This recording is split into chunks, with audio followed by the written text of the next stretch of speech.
welcome to our aircon workshop, VEU rebate workshop as well. So my name's Luke, I'm the director here. This is Blake, he's one of my designers and main aircon guys, and we've got Kale up there as well. So we'll run through a kind of bit of a crash course, everything you guys need to know for, degasifying your house and then replacing it with reverse cycle heating and cooling. So we'll go through that, what to look for, what we're decommissioning and the different things that we can install, how we're going to design it all, and then we'll do a Q&A at the end, so we'll run you through all that. So if you guys have any questions, hold them to the end, and then we'll go over everything then. But yeah, okay, all right, so yeah, we're Lightning Energy, we're on a mission to electrify Australia, moving out, we're doing some jobs around Sydney and Adelaide and different areas now as well, so really kind of expanding. This reminds me, hopefully my phone doesn't go off. It's on silent, but it's linked to my laptop, so my laptop goes off. Hopefully don't get any embarrassing phone calls. Yeah, no, it should be right. Yeah. So yeah, on a mission to reduce gas, degasify, Melbourne in particular, and yeah, that starts with you guys. Gas goes to everyone's house, so it's up to us to do something to decommission that and replace it with electric appliances, which we offer pretty much all of them. So yeah, heating and cooling, Victorian Energy Upgrades scheme. So we're lucky that we live in Victoria. There's probably some good and bad things about Victoria, but one of the good things is we get good schemes for electrification. So we're going to focus on that. So the VEU program's been around for a while, but just about 2 years ago, they introduced air conditioning. So yeah, designed to help incentivize homeowners to get off gas, and then also incentivize or let's say coerce polluters into buying these certificates that we create, which then actually funds the scheme. So it's kind of a government scheme, but it's actually funded by companies, big polluters like AGL and Origin, and that they have X amount of these VEECs that they have to buy per year, and then that money then goes essentially to you guys to electrify your house, which is good. It's not really working today. So there's a lot you can get under the VEU scheme, but the main things that we offer is heating and cooling, hot water heat pumps, so getting rid of decommissioning gas instantaneous hot water systems and replacing that with electric heat pumps. Induction cooktops as well is something that you might want to look into. It's usually the last thing that people do, induction cooktops, but it's definitely a thing that you want to look into if you're doing the whole house, and then once you've done that, you can, disconnect the gas from your house. So that's something I would recommend as well. So the rebate that you can get, so if you're looking at air conditioning, it's anywhere from $0 up to about $8,000. It's actually a touch lower at the moment because I'll explain in a second, the VEECs price is traded on the energy market and it's actually dropped a bit. So you can get up to $8,000, but I think it's around $7,500 is probably where it's tapping out on most residential systems. So the rebate that you're going to get is dependent on a few things. One is what you're decommissioning. So to get the rebate in any meaningful way, you have to decommission a gas appliance, and then you have to replace it with something else, and then the rebate's going to be based on the kilowatt output or the energy efficiency of that unit that you install after. So based on postcode, but any postcode with a 3 is all good. And then spot price of the VEECs is the certificates that are traded on the market between, basically they're created when you install something, they hand it over to us, and then we hand them over to someone like AGL or Origin, and they buy it and then they surrender it. And yeah, that's how we're funding this whole electrification. So that's actually not up to date. Where have we got? So I've actually about 3 months ago. That's correct. Yeah. I thought I updated that yesterday. So this was the spot price. So you're gonna, every time you create VEEC, so when you install a new system, you're going to get anywhere between say 10 and 80 VEECs, And then this is the spot price of what the VEECs trade for over time. So it's a bit like the stock market. So it can vary. So it was up around 112. So you were getting anything up to 80 times 112. But then recently in the last few months, it's actually just dropped to around 70. So it's a little bit lower. So it's not quite as high as it could be. But yeah, it is something to keep in mind that the rebate does change over time. So yeah, like I said, you're creating 10 to 80 VEECs, and then they get transferred over and you get $70 to $100 per VEEC depending on the spot price. And yeah, that's how we're funding a large portion of this scheme. So what we're looking for is, the big money ticket, if you wanted to get a big rebate and really fix your whole house as far as heating and cooling and comfort goes, is ducted gas heating. This is the big thing that they want to get rid of. So this is what you look for. This has been pulled off the wall, but if you've got something, a big box like that outside, usually people have it underfloor or in the ceiling, ducts running through for their gas heating. This is a gas heater up in the roof, and you can see the gas mains run into that. So that's what we're looking to decommission ideally. But we also do heating and cooling without actually decommissioning as well. There's just usually no rebate attached to that. Sometimes it's anywhere from 1 to 3 VEECs, but sometimes it's not even worth the admin of chasing that. So gas ducted heaters are the big thing if you want to maximize the rebate. So gas wall furnace is something that we are looking for to decommission as well. So if you have something like that in your house, we can decommission that and replace it with a split system. Usually usually they're in the center of maybe a small house. I remember I had a 3-bedroom house with one of them in the middle and heated pretty much the whole house. But if you decommission that, you'll be looking at replacing it with either a big split system, like an 8 kilowatt split system, or maybe a multi-head split for a few different rooms.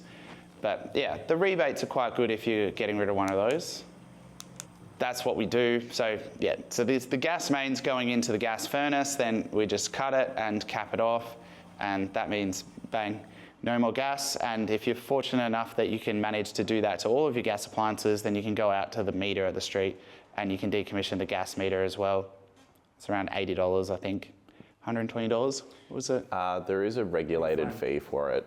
Some retailers might try to charge a bit more than that, but it is a state level thing that's enforced at a certain rate. Yeah, you arrange it with your energy retailer. Good investment to decommission your gas meter if you can, if you don't need it. This is, yeah, so there's a lot of reasons to get rid of the gas. One of the reasons is the health risks that are involved in gas. So there's a lot of things like carbon monoxide, nitrogen, and some gases I can't even pronounce there, but these things that will come, they kind of leak from the appliances, and particularly gas heating. They're going through the ducts, and there's a lot of these old gas heaters that have ducts that have been there for 15, 20 years. They're full of dust and mold, and they're all disgusting, and it's just recirculating the same air. So often it's worth just getting rid of it just so you're not recirculating the same air through those ducts and going for either multi-head split or reverse cycle. Obviously there's running costs with gas as well. The price of gas keeps going up, particularly actually as people move away from gas, the price of gas is increasing because they're not selling as much. So that's something that's a bit of a death spiral with the price of gas. So if you can move away from that, the running costs will be much better if you go over to electric. Reverse cycle heating and cooling can be up to 600% efficient. The output is much higher than the input as far as the kilowatts that you put in compared to the kilowatts of heat that you get out. You put anything from 2 kilowatts in and get 10 kilowatts of heat energy out. And if that 2 kilowatts is generated from solar, then you can be running for free. So if you compare electric reverse cycle with a good solar and battery system, your running costs can be anywhere from $1,000 to $1,500 down to nothing. Up from some people spending thousands on electric heating and cooling without, or even more on gas.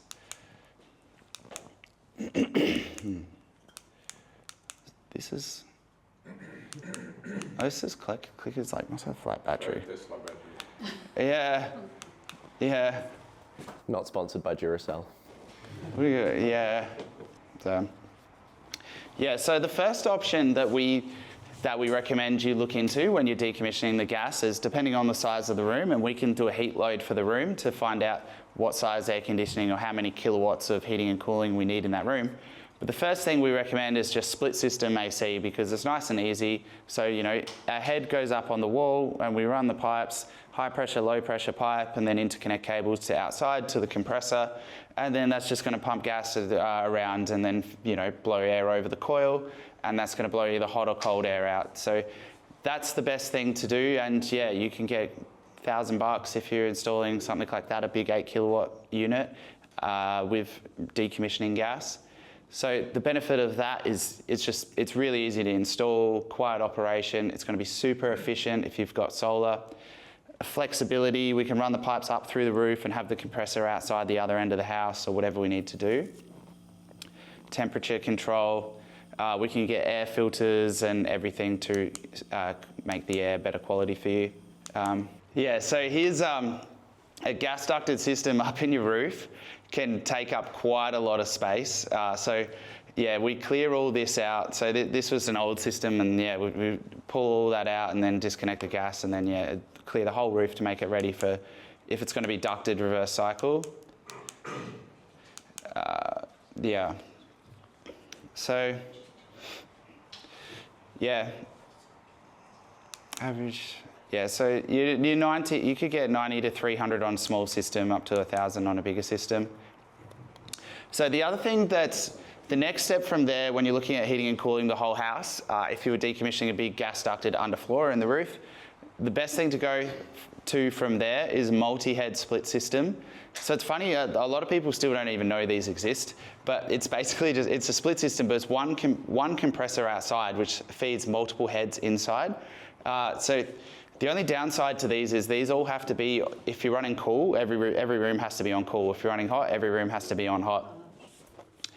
But you can control the temperature individually. You just can't blast them in different directions if you've got kids that do weird things. But that's, yeah, so that's going to be a lot better. The benefits of these, even compared to ducted, is that you can heat just one room or two rooms, just the rooms that you're in. So a lot of people argue that these are actually way more efficient than ducted, because if you turn a ducted system on, you're basically just blowing air to more or less the whole house. You could close off some zones, but it's still blowing air. It just blows more air into the main area. So it's still using a lot of electricity. I'm a big fan of ducted, but multi-head split, so there's plenty of scenarios where I think it's actually a lot better. It's coming with a control panel, and you can choose. Generally, each of the systems will have their own controllers that you can put in each room. A lot of them, yeah, correct. Or you can get Wi-Fi modules for each. A lot of like new Mitsubishi or Daikin heads ship with them from the box, so you can control them from your phone if that's easier. Yeah. Can we program when to start, when to stop? Yeah, you can with a lot of the systems, yeah. For additional Wi-Fi module is the only thing that you would add on to that if you wanted to control it on your phone. Yeah. But the Wi-Fi module is per head, so you would need 4 or 5 of them if you go down that road. What about the central one to choose, or not? We don't have that. That's more for ducted. So if you wanted a central control system and you want to control it all from your phone, like all the bells and whistles, I would recommend ducted. If you want to just go around and just turn on each room individually, then multi-head splits. So yeah, they're good. They're really easy to install. They can be a lot cheaper than ducted depending on the brands that you go for. But yeah, I would say generally it's going to be cheaper than ducted because the installation is not so involved. What do you mean ducted? Ducted heating and cooling in the roof or under the floor. Yeah. To use that for. So we're just going through the different options at the moment. So you have like your single split systems, for example. It's one option you could look at if you want. One unit. For a multi-head split system, it's one central unit that powers several heads. Yeah, exactly. It's just a step up from a normal single split system. And that's not ducted. No, ducted systems are all concealed in the roof or under the floor. So you can see them up there. We've got the indoor heads. So these are the indoor heads here. So you could have as many, realistically up to 6 per outdoor unit. So you just have one of them and we just run the pipes up into each room. So if you had a 3-bedroom house, you could have 3 in the bedrooms and 1 in the living area. And you can have different size heads as well. So if you have a big living area, you could have an 8 kilowatt in the living area and then have 2 kilowatts or 2.5 kilowatts in the bedrooms, and then you can size it all accordingly. And then the rebate will be calculated off the kilowatt capacity of all of these heads combined. So it's one of those things that's actually better to go bigger because it's a bigger rebate, and then more heating and cooling. And it's better to oversize aircon than undersize for obvious reasons. So definitely that's something. There's a bunch of options. I mean, we recommend Daikin or Mitsubishi for that, but the problem that we have with that is their outdoor compressors only go up to 12 kilowatt. So there are outdoor compressors of other VRF units that go up to 20 kilowatt, but they're brands like Medea and Rinnai, which are okay, but they're more entry-level brands. But they actually can be quite cheap because they've got a big outdoor unit, so they can have 6 heads, they can do the whole house, and they're eligible for a big rebate. So even though they're an entry-level brand, they're quite cheap if you want to go down that road. If even if it's a rental and you're looking for something affordable, then it's worth considering those. Otherwise, if you go say Daikin, you might need 2 outdoor compressors, one on one side, one on the other, because sometimes you can't get the pipes across from one part of the house to the other. Do you guys have any recommendation in terms of brands or Really kind of? depends on the product. Generally, we do a lot of Mitsubishi Electric, we do a lot of Daikin, Panasonic's a good contender as well. Do you have like a ranking? It depends on the specific product and your use case. There's a lot of front runners in the market, but each one might be better depending on your What about the scenario. warranty on the? It depends on whether we're talking multi-splits, ducteds. Every manufacturer's a bit different. Yeah. Okay. Sorry for it. Yeah, no, you're right. Yeah, so the good thing about a multi-head split system is you can mix and match the indoor units. So this might be more for a new build, but this is a bulkhead unit. So if you wanted to actually conceal it, you can put it in the bulkhead and plaster around it so no one knows it's there. So when you just see the vent in an apartment or a hotel or something, it's a bulkhead unit that's up there, so it's hidden away. So that's ideal on a new build if you can do it. And then there's different types of cassettes. I mean, this is more commercial. We have done that in a house once. It was a bit of a pain to install around the rafters, but it's possible. But it's more for commercial offices, or you're just looking for your standard indoor unit here. So yeah, like the best brands is, Mitsubishi, Daikin, it's probably the top ones. I mean, I hear really good things about Fujitsu as well. Panasonic is a good one. So yeah, it's cassette style, normal ODU or indoor unit or bulkhead style. So the disadvantages if you do go for multi-head splits, which you might want to consider if you've got a big house and you're looking at, do I get a ducted aircon or do I get a multi-split aircon, is that they all have to be set to hot or cold together. The other disadvantage is drainage could be a problem because the condensation that builds up in every unit has to drain somewhere, and usually it's best to follow gravity. You can get pumps, so if you have it on an internal wall, it's got to go up into the roof and across. You can get pumps that do that, but they're really unreliable and they block. So you can still get leaks on internal walls. So generally, for a split system, we would recommend putting it on the external wall so we can drill straight through to outside and drain the water outside the house into the garden bed. So if you're going for multi-heads, you want to consider, do you have an external wall where you can install it, or is it like a floor-to-ceiling window? Then you can't install it there, then you have to have it inside, and then you've got to try and pump it up and across. And even the condensation pumps that we do get, often they only come with a 2-year warranty anyway, so that's not ideal. It can be tricky if you've got shared walls in townhouses or if you've got floor-to-ceiling windows, things like that, yeah. So the best is to put it on an external wall. Yeah, that's why you see them there predominantly, yeah. But yeah, the other disadvantage I mentioned earlier is these are often actually limited to 12 kilowatts of outdoor unit, 10 or 12, or for the premium units. So if you need to do a whole house, you might need 16 to 20 kilowatt. So you might actually need 2 outdoor units and 2 multi-head split systems, but you can only claim the rebate on one system, so yeah. But sometimes with heating and cooling, it's not all about rebates, it's more about the outcome you get as well, so it's something to definitely consider. we try and get the rebate during the process, but ultimately you guys just want to stay comfortable. Question here. So that 12 kilowatt, is that heat output or is that electrical input? That's the heating and cooling output of the unit. So you can attach and effectively deliver 12 kilowatts of heating or cooling power from one outdoor unit.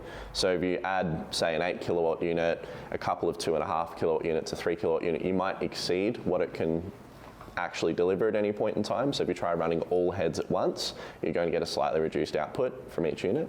That's an issue you run into. What would be the electrical input for 12 kilowatts? Generally, it's about 300% efficient, so it's about 3 or 4 kilowatts under full load. Yeah. They run pretty efficiently. They run pretty low. Yeah. So it's like a heat pump, basically. It's exactly the same technology as a heat pump. So yeah, if you understand that, you know, I mean, heat pumps can be 400% efficient, 500% efficient. I mean, they have their coefficient of performance, the COP rating, which is usually 4 or 5. During the winter and summer, you will get different efficiencies, right? Yeah, they're generally less efficient with heating. So cooling is more efficient. Heating burns through power, which is the biggest problem that we have now. We're managing people's whole house. Is we're doing solar and battery, and we're trying to size solar systems correctly, and often people are like, oh, I don't need that much solar in summer, it's really good, but it's like in winter there's no sun, and then there's the least amount of energy generation in winter, but the highest amount of consumption. So you really kind of get caught between a rock and a hard wall in the middle of winter where there's no sun, and then your heating is using like sometimes 30 or 50 kilowatts a day. You need 15 amps to run the units or 10 amps? Depends on the size of the outdoor unit. But the biggest one, Usually more. 12. Yeah, we'd run a 4 mm cable, so 4 mm could take 25 amps. Okay. Yeah, so I think 6 mm. Recommend if, for example, we choose to go for multiple split units, the big one. Yeah. It depends on the size of the house. You'll be able correct. to recommend what works. Yeah, so what we If I want to do, go crazy, 12 kilowatts, but my house is small, it might not be. Yeah, what we do with everyone, and we can do this at the end for any of you that are interested, we do a load assessment. So we look at the floor plan, we size the house, we have a look at ceiling height, insulation. Measurement. Yeah, we can do things like that as well. yeah. Well, the main thing we do, I think it's one of my next slides actually, is we get the floor plan for the house, and then we can measure it up in a design program, and it tells us the heat load for the house. So we know what size air conditioner we need for each room exactly, and then we quote our system around that. So yeah, we can design it all that way. Not for free. Oh, we do that for free. Oh, you do. Yeah, we do that. We'll do the heat load and the design and the quote and everything for free, and then yeah, we do. Calculate with the Yeah, And we go We with calc- competition then. yeah. Sometimes, yeah. Well, People do that. it is the way Yeah, people do. Yeah, yeah, yeah. shouldn't be if you guys are the best. Well, yeah. We say some people come to our workshops and then they go buy from other people. I don't know why. Yeah, it's just, one of those things. Yeah. Just humans. But yeah, I'll give you guys just a breakdown on the type of rebate that you could expect. So if you're installing 12 kilowatt multi-head split, it's going to be $3,150. If you're doing a bigger system, 20 kilowatt, $5,800. Give or take, fluctuates as the VEEK price goes up or down. But yeah, we're looking around there. So anywhere 3,000 to 6,000, depending on the indoor capacity of the units that you install. And assuming that you've decommissioned a gas appliance as well. So is that the rebate or is that the install price? That's the rebate that you get back. So yeah, it's not the install price. The install price is going to vary a lot depending on what products you go with and how technical the install is, whether it's single story, double story, how many rooms. So we can go over specifics. So we really need to do it on an individual basis to quote up exact pricing. So the other option that's getting really popular at the moment is VRF or VRV. So VRF systems are really taking off at the moment. Medea do VRF, Rinnai do VRF. I think Dakin have a VRF coming as well. VRV. They patented the name VRV. They did. So it's, yeah, so Dakin invented VRV and said no one else is allowed to call our system that. Anyone else has to be VRF, but it's the same thing. So yeah, variable refrigerant flow. I mean, the good thing about this is we can actually heat and cool different rooms at the same time because it's got a branch header which splits it up. So I think this is, yeah, so this is a bit of a breakdown of how we might design a house. So there's an outdoor unit here. This is a compressor. This is like, again, like the heat pump. So it's, you know, like I said, works the same way as a heat pump. It's taking the hot air out of, you know, taking the heat out of the air, pushing it through here, compressing it, pumping it through. But what's different about this is instead of having 5 or 6 pipes going out, it's just got one big pipe coming out and going to this branch header, and then this splits off to every room. So you can see here, I mean, this is a good example of this design you actually wouldn't do. So here you could run, you can see these head units in the top level here. You would go up, you'd run these pipes up here, that's fine. You'd run this pipe to here, you'd have to go up through the roof and then down to there because there's nowhere to run through here unless this was a new build. But this pipe going across to here, you wouldn't run through the center of the house on the lower level. So if you wanted to do that, you either wouldn't do that room or you'd have to put a separate system over here with a compressor that just pumps through and picks up that one. Or you could run the pipes up and over, but it's going to be a lot of work and you have to put extra gas in the system anyway. So Condensation issues, essentially. condensation is another issue. So here with the drainage, if the back of this was an external wall, you could just drain down. But if this was internal, if you wanted to put it here, then yeah, the drain's got nowhere to go, so you'd have to pump it up. Like I said, you'd have a condensation pump with a 2-year warranty, and it might work for a bit, and then until it doesn't, and then you've got water leaking out of the indoor unit head right down onto the bed there, so not ideal. It's probably worth mentioning a lot of VRF split systems, like in the case of Medea, for example, some of them come with condensation pumps built into the unit because they understand that you might have an installation that's like this. So yeah, I mean, Medea is an example where that is sort of thought of, but it's not the case for every installer. Yeah. But yeah, so we've got the pipes going from the outdoor compressor, a branch header here. This is going to go usually in the roof, split off, and then yeah, like I said, very similar to multi-head split, to be honest, in the sense we can have different sizes here.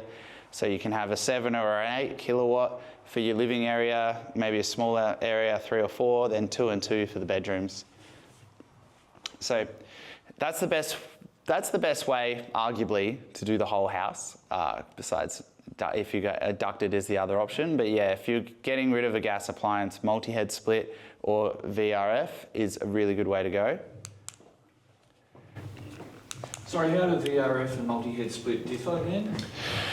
Basically, it's just in the branch header is the key. So yeah, so this branch header is the key difference. So this is what means the refrigerant goes up and back. So there's actually 2 pipes here, but the refrigerant just can go up and back between there. So you can heat, this can heat and that can cool. Whereas if multi-head splits, they all cool together.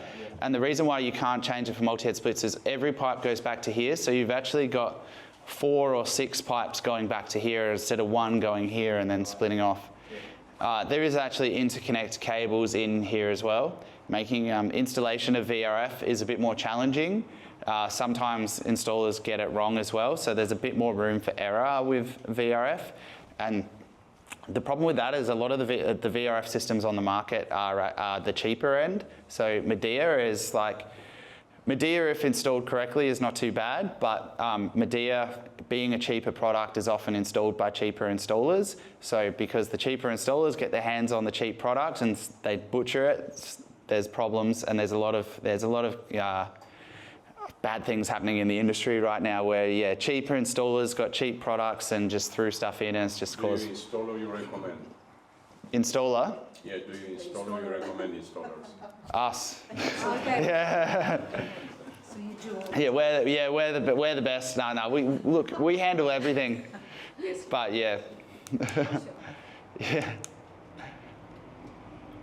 Yeah, so the rebate on a VRF or a VRV system is very similar to multi-head. So a full system, 83 Veeks, is going to get you 5,800, 6,000, around that mark, depending on the heads. But yeah, pretty big rebate you can get, so they can be really cheap to get that installed. That's based off a 20 kilowatt outdoor unit and around 20 kilowatts of indoor heads. This is just yeah. All right, so the next option, if you wanted to go all out, is ducted reverse cycle. So this is kind of like the Rolls Royce. So Blake has been getting really nerdy with this stuff lately, so I might, there's a lot of variations that you can go through with this. So I'll let Blake go in and show you guys everything that you need to know about this, and then we'll have some questions at the end. Yeah, no worries. So like we said before, there's plenty of different options when it comes to heating and cooling your home, everything from single split systems to, if you've got a basic Metricon house, a multi-head split could work well. Ducted systems are for people who are a bit more aesthetically conscious or potentially have a bigger space that we need to heat and cool. A lot of architectural homes generally have ducted systems or bulkheads, things like that. Ducted is excellent because we can conceal the system entirely in the ceiling or in the subfloor space. Subfloor is a bit trickier because a lot of ducted systems are taller. They do take up more space under the floor than a gas ducted heater does, because with a gas ducted heater, there's no indoor unit that sits under the floor in subfloor installations. It's just ductwork. With a reverse cycle ducted system that can heat and cool, you've got to fit this guy, your indoor unit, underneath the floor or in the roof. So provided we've got a good space for this, ducted is a nice choice. Now, when we go throughout the home with a ducted system, we can create different zones as well, and this is something that we can fully customize. So every house can be bespoke when it comes to ducted. If you want one end of the house as one zone, one end of the house as another zone, you could do something as simple as that. One zone at the front, one zone at the back.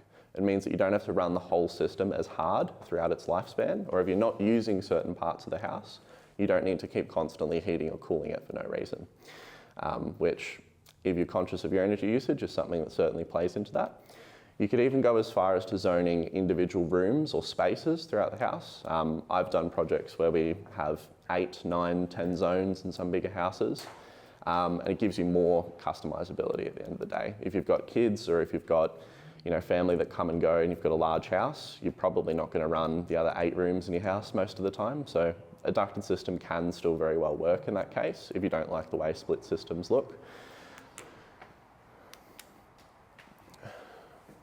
Now, some of the main pros when you look at these systems, of course, so there's no visible head units like I mentioned before. We're talking about ducts that either release air from the ceiling or floor registers. You've got a central point of control. So generally on most ducted systems, it'll be a little wall controller where you can control the temperature, the fan speed and so forth. There are some more advanced systems where you can control everything from your phone or from a touch screen controller. That's something, again, we can customize quite a bit. And another nice advantage too of new ducted systems are that we step up to a higher grade insulation in the ductwork itself so that there's less loss of heat or cooling effect over the life of the system. Another thing that people notice a lot too when they change to a reverse cycle ducted system is actually noise. It's not something that's talked about very much. And you might put in a new reverse cycle system and think that it's not pushing air as hard, but then it's heating and cooling quicker. And a lot of that is to do with the insulation in the ductwork. You don't hear air rushing as much. It's a lot more quiet. Even on more powerful, 16, 18 kilowatt ducted systems, you'll find that that's the case. Now, things to consider, like I've sort of briefly touched on before, the size of the home, height of the ceilings, and orientation of the house are all important things. So when you're building a house, a lot of people tend to think about, do I put windows on the north side to heat a room a little bit easier without needing to rely on your heating and cooling setup. When we look at ducted systems as well, we try to consider things like this. What rooms are going to be hotter and require more effective heating and cooling? What areas of the house are probably going to be a little bit more temperate naturally? These are all things we can review when we look at your house, your floor plan, or when we arrange a site inspection. Zoned areas, like I mentioned before, we can break up different parts of the home. So if you want to run your master bedroom and your living area, but you want to turn off everything else, you can do that with ducted systems. We design it for you like that. Roof space and subfloor space, touched on that before. It's pretty important. We need enough space in the roof to physically fit the indoor unit or enough space below the floor. So if we're talking subfloor, we generally want at least maybe 60, 70, 80 centimetres minimum Less than that, it's not going to be practical to try and fit or service a system like that. The ductwork itself, we don't reuse old ductwork from gas ducted systems. Generally, when we're talking about ductwork, we're talking R values to measure the insulation. Most gas ductwork is generally R0.6 or R1. We need R1.5 for reverse cycle systems as a bare minimum, or it's not compliant. So we have to run new ductwork generally when we do these installs as well.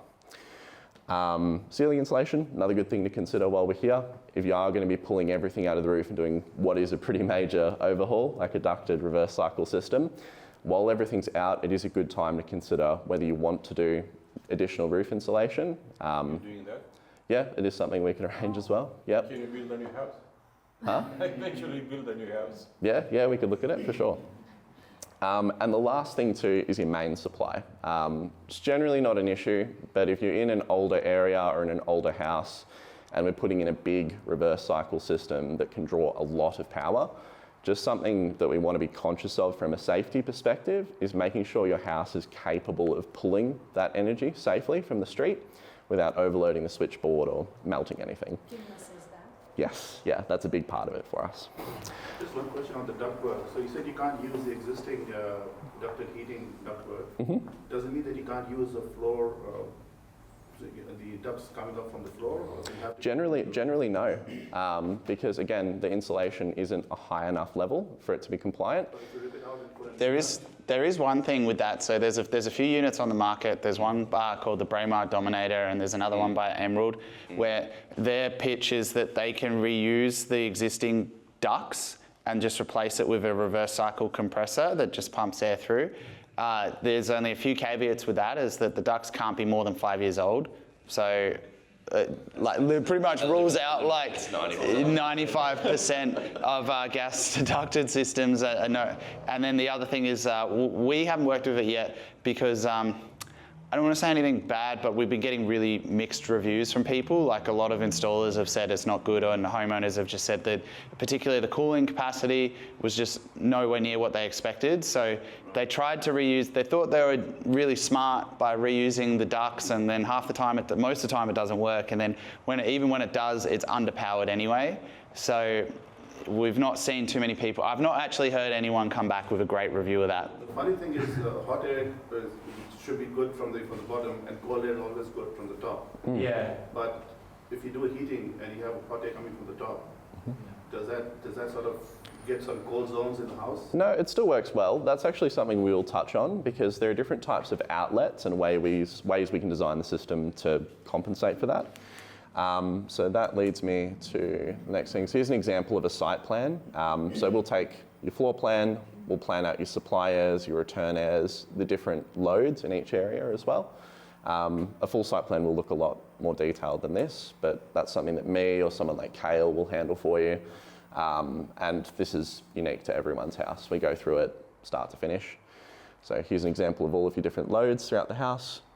And then we get a total load, and that's how we'd size a central system. So whether you're on the fence between a 12.5 kilowatt ducted or a 16 kilowatt ducted system, and you're not sure which is going to cut the mustard, we'll go forward and do a site plan and a load assessment like this to make sure that we've got a system that's up to the challenge. So for example, if you change the current ducted heating, which is on the roof at the moment, can you use the out holes? Yeah. A lot of the time we do that. So you're going to replace just the tubes, is it? So we generally replace the outlet as well. So we'll do a new outlet because... Use the same holes? Correct, yeah. We can use the same holes or resize them if necessary, or cut new holes for new outlets where necessary. So here's some of the main types of outlets you'll see, particularly for ceiling-based systems. So you've got your cone diffusers. These are quite good because they jet air down and spread it out in a 360-degree spiral, which is nice. So it's a little bit more inoffensive. It's a bit quieter generally. It's good for both heating and cooling. Jet diffusers are what you see on 99% of gas ducted systems. The reason you see them is because they're designed, as the name suggests, to jet air down in a direct and aggressive beam, because hot air obviously rises. So if you push it down, you're targeting the coolest part of the room. So if you're a heating focused system and you're doing ducted, you could use a jet diffuser again if you wanted. Multi-directional outlets are good if you've already got square outlets in the house. Worth noting, evaporative outlets are generally a lot bigger than reverse cycle outlets, so we generally don't use the same holes. But they work the same way. You've got adjustable fins in here. They're actually called biscuits, would you believe it or not? These different Which one you recommend? groups of fins. Depends on your house. Yeah, what you like to look at. These are a little bit easier to sort of modify the airflow if you want to get up and twist it or change it in any way. There are other outlets too, like slot diffusers and things like that, but they're generally something you see more in new homes because we need particular spacing between the timbers to fit cushion boxes, things like that. Like I mentioned before, zone controllers, lots of different options. On the left here we have like a basic 8-zone Dakin controller. So pretty simple, double tap your button, turn on and off your zone, set a central temperature and a level of fan speed throughout the house. That's good for 90% of people. Most people are pretty happy with something like that. If you want to go a step further, if you want something that can really squeeze every little bit of performance out of the system and help minimize your consumption where possible, air touch systems are quite nice. We can pair these with a majority of different ducted systems, whether it's Mitsubishi, Panasonic, Dakin, there's a handful of other brands too. But the difference with something like an air touch is you can run up to 16 zones. So you can have a lot of customizability there. You could even run multiple units. So there's a system I'm actually working on at the moment. I won't name the person or anything, but we're doing a system below the floor with floor registers on the ground floor of the property, and we're doing a second ducted system in the roof, and it's going to be controlled centrally by one air touch controller. So keeps everything nice and simplistic in one place. And then throughout the house as well, with air touch, we generally fit temperature sensors. So if you want one room to be 20 degrees, you want one room to be 18 degrees, you can do that, and the system will modulate the zones automatically to do that for you. Once it gets to that target temperature in that room or throughout the house, the system will ramp the outdoor unit down so you're not consuming as much power. There's also things that the AirTouch can do, like measure air quality in the house. It's even got geofencing if you want a few toys there. So when you're driving home from work, for example, it'll detect when you're within a certain radius of your house and turn on your aircon. So if you want to go that far, you can go that far. Yes. So you're saying that you've got a multi-zone system. The amount of power that is consumed via the compressor scales up and down depending on the number of zones you're in. Generally, yeah, because it'll depend on the load in the house. If you're trying to heat 5 zones to, 25 degrees, for example, you're going to consume more power because it'll take longer to get to that target temperature on all of the sensors, as opposed to, say, if you were trying to get it to that temperature on 2 or 3 zones. So it just means the unit runs for a shorter period of time, and it knows to taper off its own performance. Yeah. So how many kilowatts does it take to heat up your house? It's really a case of how big's your house, how good's your insulation, how high are your ceilings, things like that. Yeah, well, it's subjective, put it that way. Like, if you're running a really hot day for a ducted reverse cycle system and you pump your aircon all day, yeah, you could use 40 kilowatt hours of electricity. Same on a really cold day if you're trying to heat the house. If you're running it moderately, if you leave it on an automatic fan speed to keep the house temperate, you could very easily use maybe 5, 10, 15 kilowatt hours a day. It depends on how hard you run the unit a lot of the time. And do you have photos of sub-floor vents? Yeah. And we can show you 3 different catalogues of vents that we can provide. I've got a lot of photos from installations that I've been on as well that I could show you if you want to see.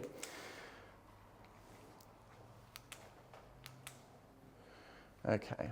And getting back onto rebates as well. So obviously you can claim rebates as well on ducted systems. It scales up or down depending on the kilowatt capacity of the ducted system. So a lot of the time we do something like a 16 kilowatt ducted. It's about $4,500, $4,700 roughly. If you're fortunate enough to have 3-phase power and put in something like a big 20 kilowatt Mitsubishi, it's closer to $5,000 or $6,000. Not every unit does qualify for rebates. That's something that we'll walk you through and we'll guide you through choices based on that if it's something you're conscious of. At the end of the day, the main thing for us is making sure we give you something that's purpose fit. We don't want to sell you something based on rebates alone and no consideration of its purpose or what it's supposed to do. So if we can kill 2 birds with 1 stone, get you a rebate and a system that does the right job, then that's good for us. So in terms of running costs between this one and, okay. So I'm getting to that. Okay. So on average, if we take a normal 4-bedroom Metricon home, copy and paste somewhere in the east or western suburbs, You'd use about $1,000 to $1,500 a year heating and cooling with a reverse cycle system. So you could argue it's a little bit cheaper than a gas ducted system, depending on how hard you run them, particularly because while electricity is a pretty volatile market, gas is more so volatile. With solar, this is really where solar comes into play. If you've got a big solar system and you're pumping tons of energy back to the grid in the middle of the day, which a lot of people are, that's why we're talking batteries with just about every person that walks in the door. You can set your AC up to run during the day. A lot of these zone controllers, you can even schedule your system. So if you want it to run up to a certain temperature overnight or throughout the day, so when you come home it's nice and comfy, you can do that.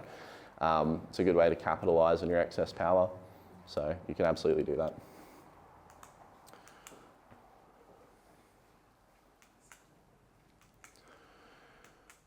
Okay. So do you want to have a little bit of a chat about switchboards? You've got a few We'll just go back. Yeah. Do you want to go over home energy management? Yeah, we just wanted to chat on the fact that if you do get a system, so this is a SIG Energies, you can have home energy management set up. So you can have an app that will show you your solar, basically, all, more or less. Sometimes you just get a net look at the house, or you just see the consumption of the house, but you can see the solar generation and how much your house is pulling. Usually the aircon is the biggest draw, so you can tell how much power your aircon's drawing, and you can manage everything through the app. So, that's where he was saying, sometimes now they're looking at 0 feed-in tariff or negative feed-in tariff for solar during the day. So one of the ways you get around that is just by cranking up your aircon, and that's going to soak up all of your solar energy. So if you're at work during the day and you look at your phone and you can see your solar system is doing really well, then if you've got an AirTouch, then you can then jump into the other app, turn on your air conditioner, and then soak up all of that energy into your air conditioner, and then store that energy as heat or cold air in your house, and wait for when you get home. Which is a lot better way of doing it. Or say in the middle of summer on a 30-degree day, it doesn't make sense to let your house heat right up, and then when you get home at 6 o'clock, every room is boiling, and then you've got to really crank your air conditioner hard for 2 hours just to get the temperature back down. Sometimes it's actually better just to run your air conditioner on low all day. If you've got that solar energy on the roof, why not? So in summer in particular, I just leave the air conditioner on in the main area and just soak up the power. Because particularly now, we don't want to send too much power back to the grid. So depending on what setup you've got, but if you're going for a new system like Tesla or SIG Energy, you'll be able to see all these things in the app. So you've got that integration there. So we're moving more towards home energy management systems, and they're not quite there yet, but they're getting pretty close to being able to see every individual load. And yeah, when we can do that and everything's all integrated, you can switch things on and off remotely through one app. That would be good. But currently we're still balancing a few different apps. But yeah, that's another thing that's worth thinking about as well. Which, look, anyone who's getting electric heating and cooling, it's a no-brainer to have solar and battery with that as well. So it all ties together. So the other thing, we'll go on to the next slide with the Jump on the switchboards.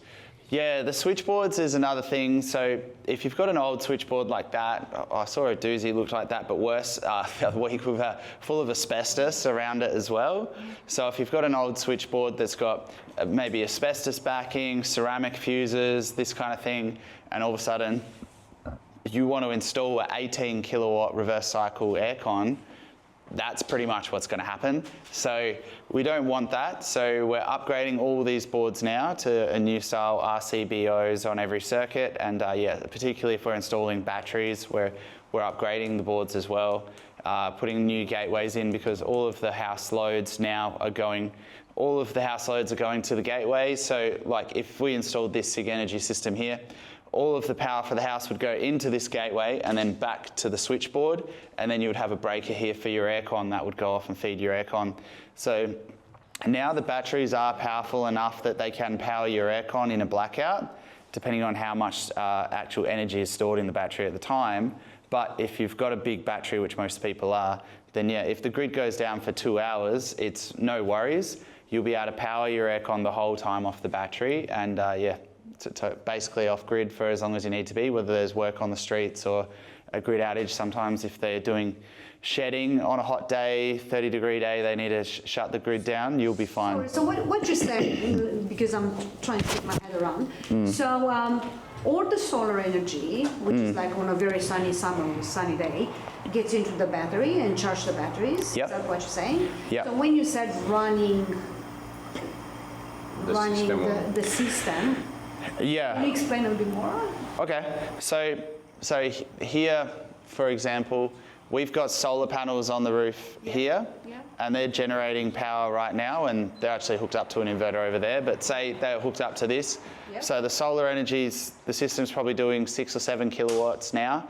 That's sending power down into this inverter, and then this is the battery, so this is storing up the inverter, so filling right up, visually to the top, like a water reserve, but it's energy. That's filling right up, and then if we then, because it's all connected to the same switchboard, if we're running the air conditioner and the air conditioner's electric, that's going to pull its electricity draw from the battery. Yeah, okay. And with most of the new batteries, and this one in particular, if the grid goes down, so if there was electrical works on the street, which there is actually around here fairly often, half the time it's me trying to install a sign out the front by the power lines, but no.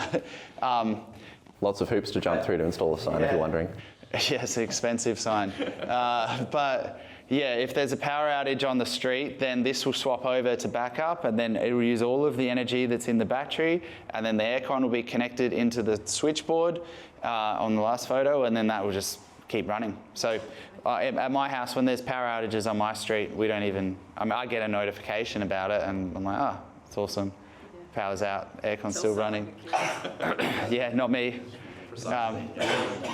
So, yeah, look, it's really about tying it all together, and it's not really one brand for everything just yet, but there's a few brands that are getting there, actually. I think Emerald are looking at doing, I think that Medea are looking at doing, I'm not the hugest Medea fan. Yeah, I think Medea have put out a battery, but you'd be surprised how many companies have come out of the woodworks and started producing batteries now that there's funding for a battery rebate. So Medea aircons is one thing, but Medea batteries is something I'm not interested in at this point.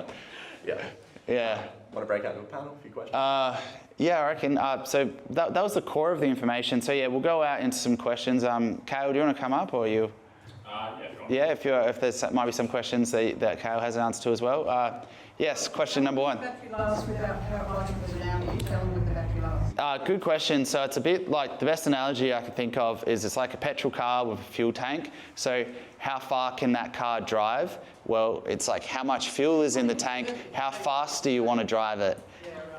If you want to drive really fast, it's not going to go as fast. So it's the same if you're running at 18 or a 16 kilowatt ducted unit with a battery like this, and there's maybe 16 kilowatt hours of storage, but I mean maybe the aircon's running about 4 kilowatts is what it's drawing. So yeah, you get 3 or 4 hours. But if it's really hot, then the battery's going to drain faster. But it also depends. Power outages sometimes come at bad times, like in the hills. Like, so often they come at the end of like 3 really like rainy days, and there's a storm, so there's been no sun for a few days, and then there's a storm at the end of it, and then the power goes out and everyone's batteries are flat.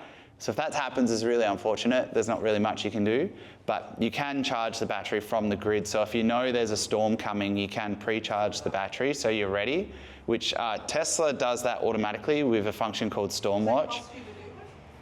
So you can choose to draw power from the grid. And now if you're on the right energy plan, you can draw power at times when energy is cheap, which is much better. So you can pay like 10 cents or sometimes less a kilowatt hour to pull energy in. And then if you think there's a storm coming, you've got a fully charged battery. Put simply, most batteries that do have backup functionality, when they're in backup mode, Tesla is an example, SIG Energy is an example, even SolarEdge is an example, it will tell you how long you have left, roughly, based on your current loads at any point in time. So you can sort of modulate your usage to suit. Fortunately, you guys, I imagine you're all predominantly from Melbourne. I grew up in Ballarat. Kale, you grew up out in the sticks.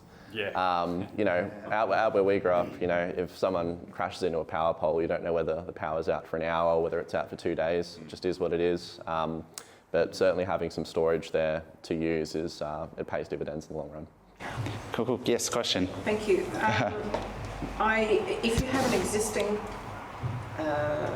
inverter in servicing one room or one area of the house, can you use the compressor can you use the existing compressor to install 2 more inverters in separate rooms? Probably not. So the existing compressor was most likely sized to the head that was going in, and they're usually a single head. Yep. So unless someone had really good foresight and wanted to spend more money to install a multi-head compressor for no reason, or maybe they thought they were going to add to it in the future, then generally the answer is 99% of the time, no, you can't. So you have to get another system or 2 splits or multi-splits or something. Yeah, so... yeah, that's all good. More questions? Yep, yeah? If for a ducted system, mine needs to go to the ceiling. For the internal unit, do you actually hang it or do you let it sit on the rafters? So we don't sit it on the rafters. Generally, we'll install other timbers and hang it from suspended wires so that it doesn't vibrate on anything. Or if there physically isn't space for that to happen, we'll install timbers on a lower part between the rafters to seat the unit, so essentially creating a cradle for it. And we'll install something like anti-vibration waffle pads, just so you don't get any vibration from the unit. Just depends on your roof space. So the roof is colour-blind, and I've obviously got the access to the roof from the laundry, for example. Yep. How big are these internal units if you go to the ceiling? So it's a good question. A lot of them can be broken down into multiple pieces for that reason. Like Mitsubishis and Daikins come in 2 pieces, so you can push them in separately and then assemble them once they're in situ in the roof. But yeah, for example, like... that one was not hung. That's just mounted on it. That's actually not our installation, by the way. That one is. That one is. This is a generic photo, but it's on feet. But the unit itself is normally about 1,400 in length and maybe about 1 metre from front to back. And then you've got your supply air box here, which is all of your air that blows out and distributes throughout the house, and your return air on the rear side of the system. Yep. Is there a power cable from the external unit and the internal unit that goes to the switchboard? Correct, yeah. It's normal. Two power cables. Yeah, it's normally a 6mm cable on a lot of the bigger ducted systems are doing. Yep. Yeah, one slide, it was actually in I missed it the first time because I forgot to go onto the updated slide. But yeah, one thing I wanted to mention is for multi-splits. So design considerations is some people, a lot of people prefer ducted, but you've got to think about the roof space and interconnecting things. So people that have double story, sometimes ducted's not an option, or this is kind of like a split level house here, for example. So they could put a ducted here, but then they've got this other room up here. So you've got to start to get creative with how you do it. So this is the floor plan for the house. So in this case, this is a good example of when a multi-head split is going to be most likely the best solution here. So we could have, you might have a multi-head split or an outdoor compressor on this side, picking up the rooms on one side, and then you might actually have another compressor on the other side because you're not going to get the pipes up through. Or maybe you would, but then you'd need something up here. So you get really creative with this stuff. Like here, you might even do a ducted system here and then chuck a single split up the top level, or actually looks like there's 3 here. So there, yeah, you would need a 3-head split. So this is where multi-head splits really shine because it's a lot more flexible with double story and split levels and things like that. Because yeah, you're not going to be able to get your ducting through this section here up to the second part of the roof. So if I've got 2 compressor units for accommodating the capacity of the house, does that mean I've got 2 circuit breakers on the switchboard? yeah, 2 breakers. So if you're saying that there's a cable for the internal unit and the external, it's 4 cables going to the switchboard. No. So there's 1 cable to the outdoor unit, and then there's interconnecting cables from the outdoor to the indoor unit. They go with the pipes, and that's it. So just 1 feed back to the board per outdoor compressor. If you've got 2 outdoor compressors, you'll have 2 circuit breakers in the switchboard, and a bit of redundancy there too, might I add. If one ever fails, you've got the other unit as well. So it's a nice advantage. So Yeah. in my house, I already have 2 split systems, one for the hall, one for the master. And will I get a rebate if I just do 3 bedrooms and take off the gas? Yeah, if you decommission the gas, definitely, yeah. Decommission the gas, but you can leave existing reverse cycle air conditioners if they're already installed, you leave them there. Every reverse cycle air conditioner is kind of like its own system, but yeah, so decommissioning the gas definitely, and then installing a split system, yeah. But the thing that you've got to consider is you only get the rebate once, so, and it's per system, so it's which is kind of based on the outdoor unit. So you could install a multi-head split system with 1 outdoor unit and 6 heads and get a big rebate. But you couldn't install, if you installed 6 or 2 single split systems, you'd only get the rebate on this one system. So usually you go for the bigger one. But yeah, if you're doing say if you're doing something real technical like this, and maybe you've got 3 outdoor compressors, then you're only going to pick the rebate on one, the biggest one.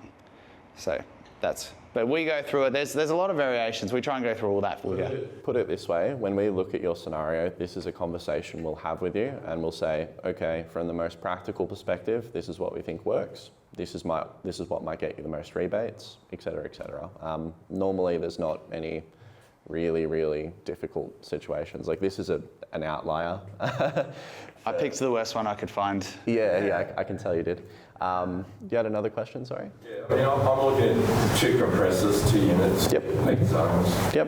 My question is, how do you calculate or work out, like right now I've got a return air for the gas ducted Yep. that I've got, but I have a feeling it needs to be another one. Yeah, so where it's going to be and what it is. So yeah, this is something we do a lot of the time. Reverse cycle systems do require a larger volume of air in the return to be efficient. So we generally enlarge return airs, or if we need to introduce a secondary return air, we do. These can be cut into wall spaces if you've got space for them. Generally, it's where your existing return is. It might be like indented into like a built-in robe or something. A lot of them are, or in a hallway. If you don't have that luxury, we go into the roof space and we install the returns in the roof instead. There's a negligible difference in the behaviour of a system, whether it's installed at ground level or in the ceiling. The main difference is if it's at ground level, it's probably going to suck cooler air in, whereas if it's installed higher in the ceiling, it's going to suck hotter air in. That's about the only difference. It's not a massive difference if you've got a system and you're telling it to target particular temperatures throughout the house. Just might be, you don't want to look at it in the ceiling, or you don't want to look at it in the wall. We sort of look at each by case and go, okay, this is going to be the most practical, this is what we need to do, and we'll come to some kind of compromise with you. So what's the consideration in terms of the temperature that's sucking in, whether it's cold or hot? How does that make it? Some systems with more simplistic controllers will use 2 points of reference for temperature in the house. One is normally the controller and the other is the temperature in the return air. Yeah, so that's how it goes. The one sucking the air will have filters? Yes, yeah, we do filtered vents for those, yeah. Yeah, HEPA filter, carbon filter. You can go deep on the filters. There's a lot of different ones, custom filters. Yeah, if you're really, really sensitive, Panasonic do have a technology called NanoX, which helps with like microbes and other bacteria in the air. So it's a nice thing to have if you're particularly sensitive to allergies. But there's more or less a solution for it, regardless of which manufacturer you look at.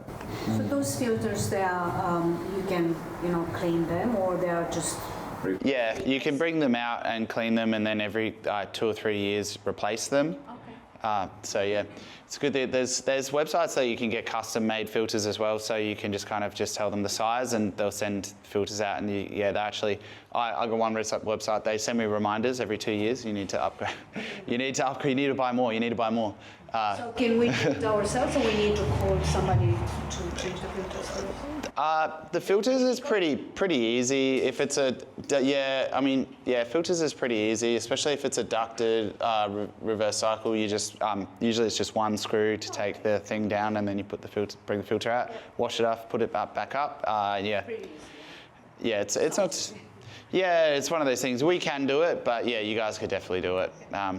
Question.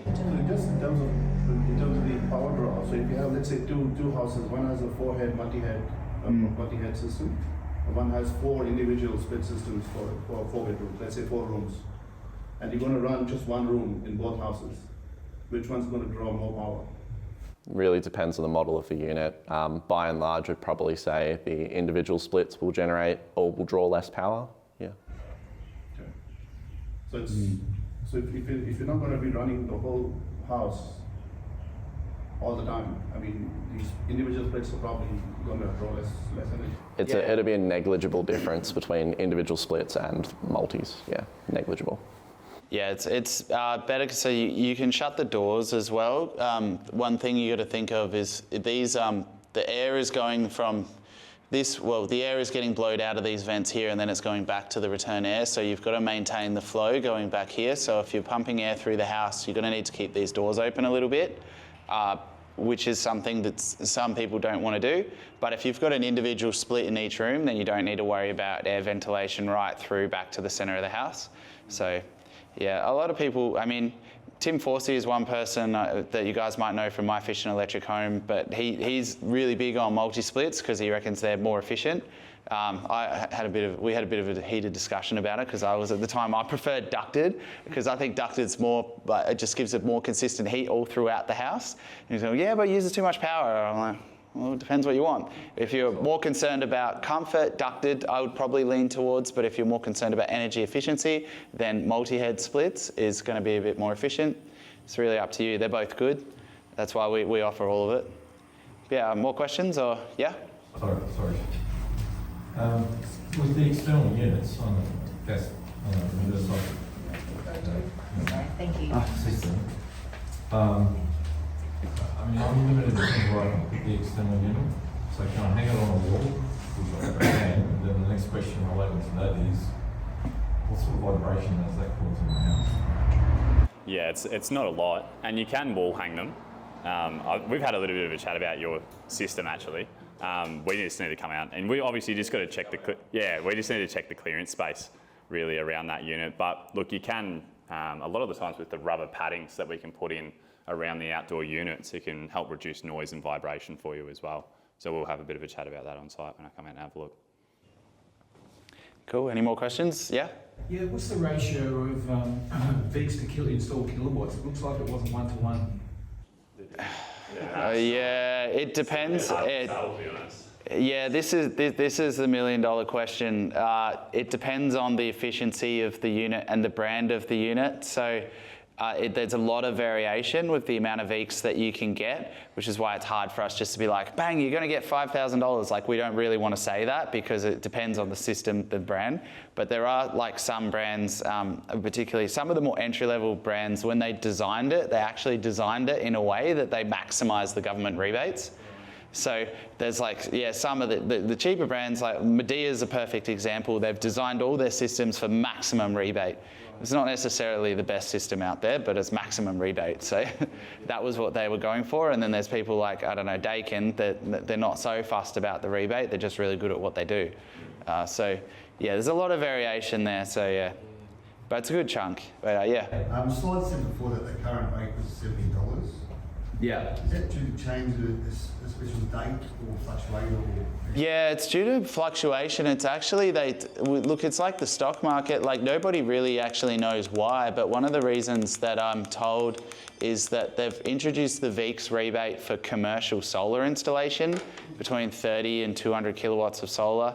So because they've done that, it actually means there's going to be more VEECs available on the market, which has reduced the demand. So AGL and everyone has to buy it's gone, sweet, now there's more people selling VEECs. So it's actually lowered the price. Yeah, a little bit, because they've just created a oversupply of VEECs, which is, yeah, partly because of the commercial solar program that they're doing now as well.